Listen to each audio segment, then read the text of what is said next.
નમસ્તે બાળકો. ધોરણ 5 વિષય હિન્દી. એની અંદર આપણે 1 થી 5 પાઠ જોયા હતા. 5મો પાઠ હતો ચિડિયાઘર કી સેર. તેનું સ્વાધ્યાય તમને લખવા માટે આપ્યું હતું. ચિડિયાઘર કી સેર એના શબ્દાર્થ, અભ્યાસના પ્રશ્નો તેમજ સ્વાધ્યાયના પ્રશ્નો તમારે હિન્દીની નોટમાં લખવાના હતા. પાઠ 5 એનું સ્વાપોથીની અંદર આપણે કર્યું હતું. હવે આગળનો પાઠ જોઈશું. પાઠ નંબર 6 હસી કા પિટારા, જે ચુટકુલે કહેવાય.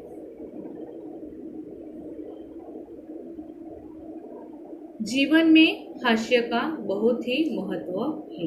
જીવનની અંદર હાસ્ય એટલે હસવાનું ખૂબ જ મહત્વનું છે. हास्य जीवन में दुखों को भुलाकर नई उमंग भर देता है.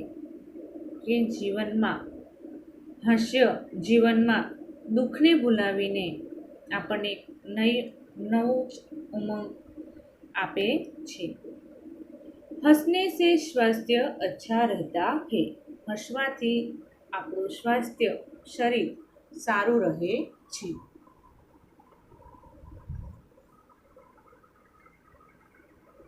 જીવનમાં હાસ્યનું સ્થાન ખૂબ જ મહત્વનું છે. હસવા વિનાની જિંદગી નકામી છે.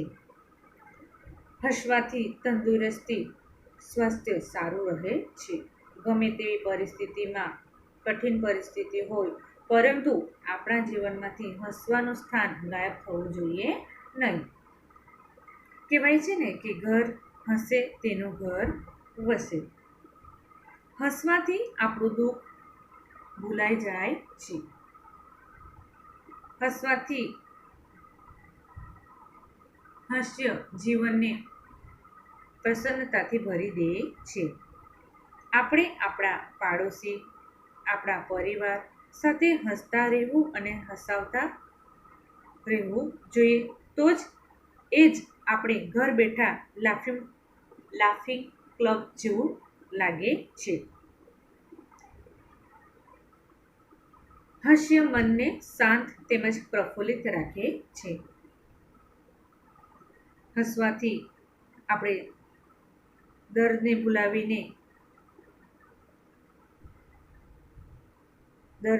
ભૂલાવી શકીએ છીએ.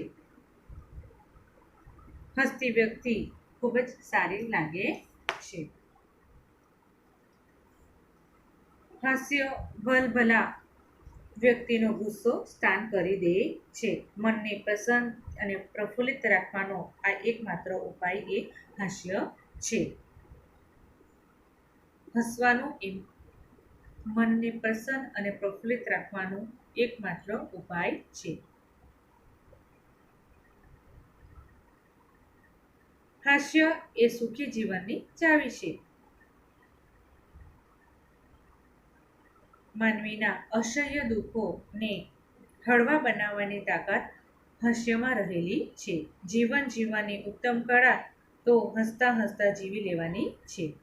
હસવા માટે કોઈ કારણની જરૂર હોતી નથી. હસવાના કોઈ પૈસા લાગતા નથી. તો અહીં એવી રીતના આપણને એક ચુટકુલે આપ્યો છે. જો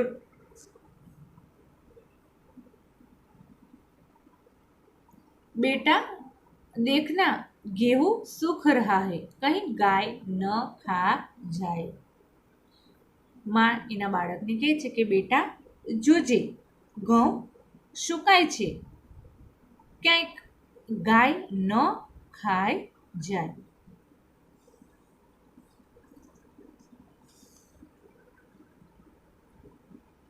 अरे अरे गधा गेहूं खा रहा है, अरे तुम उसे हटा नहीं रहे हो. કે છે કે અરે અરે ગધેડો ઘઉં ખાઈ રહ્યો છે અને તું એને કાઢતોય નથી. આપને તો गाय को हटाने को कहा था, यह तो गधा है. તારો દીકરો કહે છે કે તમે તો ગાયને કાઢવાનું કહ્યું હતું અને આ તો ગધેડો છે. માં એના બાળકને કહે છે કે જોજે હું ઘઉં સુકાવા મૂકેલા છે, જો ગાય આવીને ખાઈ ન જાય. અને પછી ગાય આવીને પછી ગધેડો આવીને ત્યાં ખાય છે. ત્યારે એની માં કહે છે કે અરે અરે, ગધેડો ઘઉં ખાઈ રહ્યો છે અને તું એને ભગાવતો નથી. ત્યારે એમનો છોકરો કહે છે કે તમે તો ગાયને હટાવવા માટે કહ્યું હતું અને આ તો ગધેડો છે.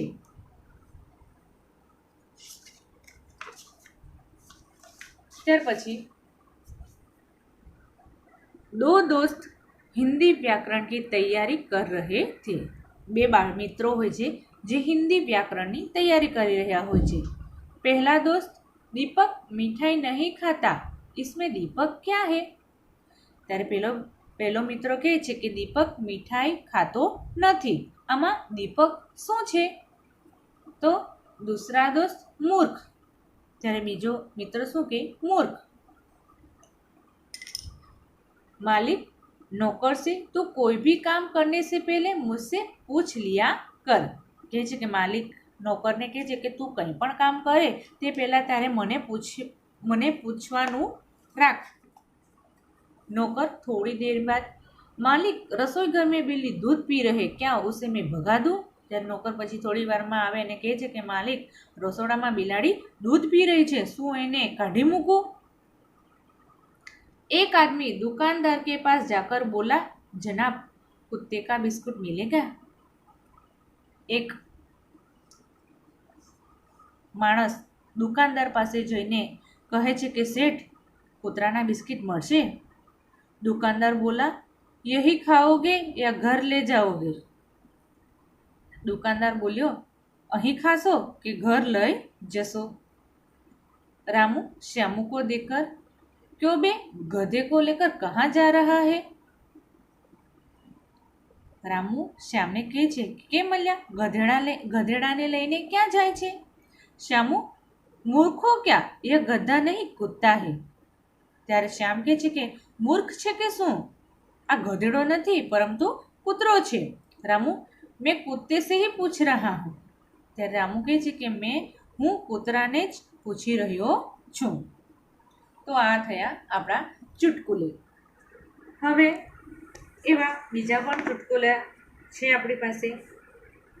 હું તમને એમાંથી એક બે ચુટકુલા કહીશ.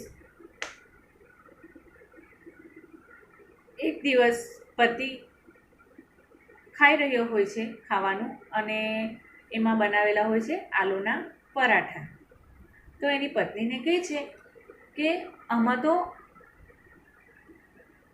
આલુ મને દેખાતા જ નથી. તો એની પત્ની કહે છે કે જ્યારે તમે કાશ્મીર પુલાવ ખાવા જાઓ છો તેમાં કંઈ કાશ્મીર દેખાય છે?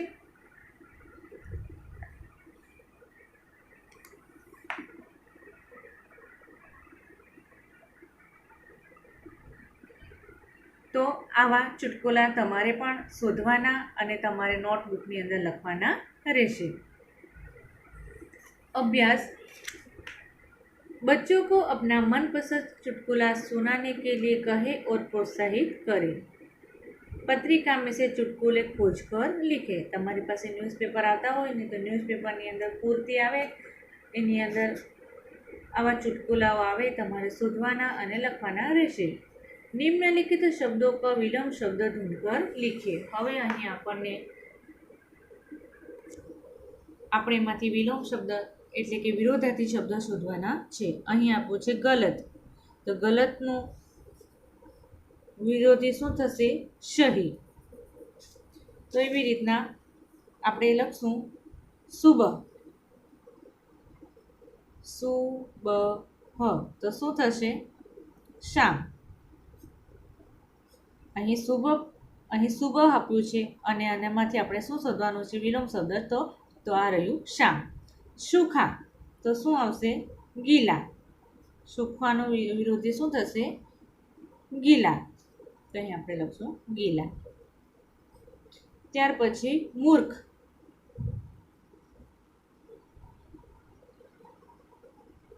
તો મૂર્ખનો વિરોધી શું થશે? બુદ્ધિમાન. તો અહીં આપણે લખશું બુદ્ધિમાન. ત્યાર પછી દિન તો શું થશે? રાત. દોસ્ત તો શું થશે? દુશ્મન. આ થયા તમારા વિરોધાર્થી શબ્દ. હવે અહીં વિરોધાર્થી શબ્દ પરથી આપણે શું બનાવવાના છે? વાક્ય બનાવવાના છે. તો અહીં આપણને એક ઉદાહરણ આપ્યું છે વાક્યનું, સહી અને ગલતનું. મેને સોચા ઉત્તર સહી હોગા લેકિન વહ ગલત થા. વાક્ય બનાવવાનું છે સહી અને ગલતનું. તો મેને સોચા ઉત્તર સહી હોગા લેકિન વહ ગલત થા. ત્યાર પછી આપણે દોસ્ત અને દુશ્મનનું વાક્ય બનાવવાનું છે. મેં સમજ રહા થા અનિલ મેરા દોસ્ત થે લેકિન વો દુશ્મન નિકલા. જે આપણે વિલોમ શબ્દો જોયા છે, વિરોધાર્થી શબ્દ, તો એમાં અહીં એક ઉદાહરણ આપણને આપ્યું હતું કે ગલત એટલે શું? વિરોધાર્થી થશે સહી. તો એના પરથી વાક્ય આપ્યું હતું કે મેને સોચા ઉત્તર સહી હોગા લેકિન વહ ગલત થા. તો એવી રીતના અહીં જે બાકીના આપણે વિરોધાર્થી શબ્દ લખ્યા છે તેના આપણે વાક્ય બનાવીશું.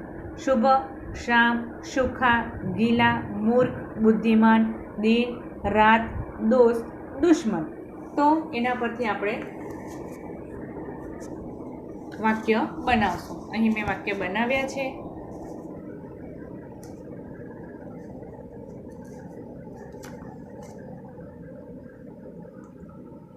શુભ નું વિરોધાર્થી શું થશે? શામ. मैंने सोचा सतीश सुबह में आएगा लेकिन वह शाम को आया. શુભ અને શામ. એવી રીતના સુખા નું વિરોધાર્થી શું થશે? ગીલા. मैंने सोचा मेरा पायजामा सूखा होगा लेकिन वह गीला था. ત્યાર પછી મૂર્ખ તો बुद्धिमान. लोग भोलों को मूर्ख समझते थे लेकिन वह बुद्धिमान निकला.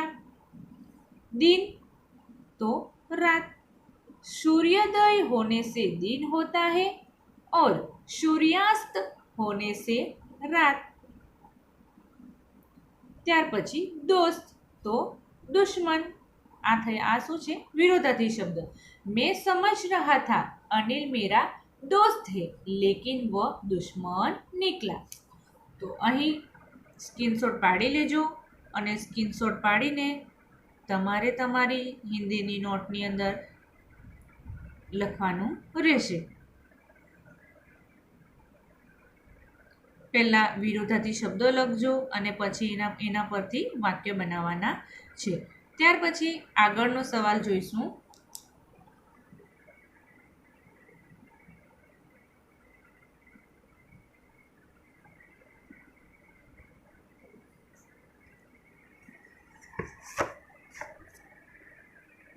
प्रश्न 4. इन्हें और क्या कहेंगे छाटकर लिखी. આને આપણે શું કહેશું? અહીં આપણને એક ઉદાહરણ આપ્યું છે. દોસ્ત એટલે શું થશે? મિત્ર. તો આ થયા આપણા સમાનાર્થી શબ્દ. દોસ્ત, મિત્ર, મૂર્ખ, તો એનો સમાનાર્થી શબ્દ શું થશે? બેવકૂફ. શુભ તો એમનો સમાનાર્થી થશે પ્રાતઃકાલ. વક્ત એનો સમાનાર્થી શબ્દ થશે સમય. તો એના પરથી પણ આપણે વાક્ય બનાવવાના છે. અહીં દોસ્ત, મિત્ર પરથી વાક્ય બનાવ્યું છે. ઉપયુક્ત સમાનાર્થી શબ્દ આધારિત વાક્ય બનાવીએ. રાજા ઓર કાલિદાસ અચ્છે દોસ્ત થે. દોસ્ત અને મિત્ર પરથી વાક્ય બનાવ્યું છે કે રાજા ઓર કાલિદાસ અચ્છે દોસ્ત થે. રાજા ઓર કાલિદાસ અચ્છે મિત્ર થે.